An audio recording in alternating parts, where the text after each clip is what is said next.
নাম কি? আমাদের কনক স্যার। কনক স্যার আমাদের সাইমার বাবার গায়ে হাত তুলেছে। আমরা এখানে কি করেছি ভাই? আমরা এখানে সুষ্ঠু তদন্ত চাচ্ছি, বিচার চাচ্ছি। আমাদেরকে নানান রকমের হ্যারাসমেন্ট করা হচ্ছে, ফোন দিয়ে ভয়ভীতি দেখানো হচ্ছে, তুলে নিয়ে যাওয়ার হুমকি দেওয়া হচ্ছে। আফিয়া হচ্ছে সেই বাচ্চাটা, যে বাচ্চাটা গ্রিলের সাথে পড়েছিল, একটা বাচ্চা মনে আছে, লেগেছিল, 4 দিন পরে পেয়েছে। ওই বাচ্চাটা হচ্ছে আফিয়া। আফিয়ার মাকে ফোন করা হয়েছে, ফোন করে বলছে আপনার তার একটা বাচ্চা আছে না, উঠিয়ে নিয়ে যাব। আপনি এত কথা বলেন কেন? দফা 1, সুষ্ঠু তদন্ত এবং বিচার নিশ্চিত করতে হবে। মাইলস্টোন সহ সারা বাংলাদেশের সকল শিক্ষা প্রতিষ্ঠানে কোচিং ব্যবসা বন্ধ করতে হবে। দফা 3, সরকারের পক্ষ থেকে প্রতিটি নিহত বাচ্চার জন্য 5 কোটি টাকা জরিমানা দিতে হবে এবং আহতদের জন্য 1 কোটি টাকা দিতে হবে এবং আহতদের সমস্ত চিকিৎসার ভার বহন করতে হবে।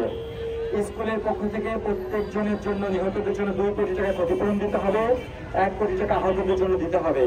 দফা 5, রানওয়ে থেকে শিক্ষা প্রতিষ্ঠান সরিয়ে ফেলতে হবে অথবা রানওয়ে শিক্ষা প্রতিষ্ঠান থেকে সরিয়ে ফেলতে হবে। হয় রানওয়ে থাকবে, না হয় শিক্ষা প্রতিষ্ঠান থাকবে।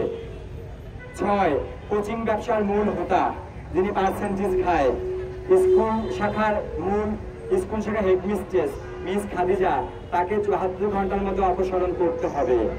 স্কুলের সিসিটিভি ফুটেজ আমাদেরকে দেখাতে হবে। বিমান বাহিনীর প্রশিক্ষণ ব্যবস্থা জনহীন জায়গায় করতে হবে। দফা 9, শেষ দফা, যে শিক্ষক আমাদের সাইমার বাবার গায়ে হাত তুলেছে, আমাদের গার্ডিয়ানের গায়ে, তাকে আইনের আওতায় আনতে হবে কনক স্যারকে, এবং তাকেও স্কুল থেকে অপসারণ করতে হবে। এবং পরবর্তী কর্মসূচি 72 ঘন্টা পরে আমরা আবার পরবর্তী কর্মসূচি দেবো। আমরা এই একই জায়গায় আবার নতুন করে আন্দোলন করবো, মানববন্ধন করবো। আমাদের স্কুলের শিক্ষার্থীদের টিসি দেওয়ার হুমকি দেওয়া হয়েছে, আমাদের বাসায় দিয়ে ফোন দিয়ে দেওয়া হুমকি দেওয়া হয়, খোঁজখবর নেওয়া হয়।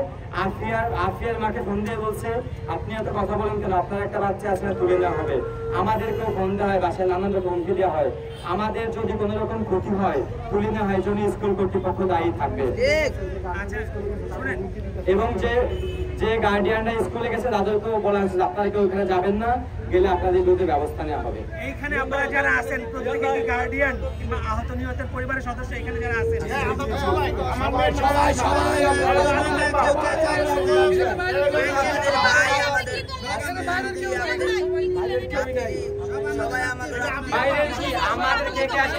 আমি একটু বলি এইখানে কারা আসছে আমি বলি, আমি বলি আমি ফাতেমার মামা।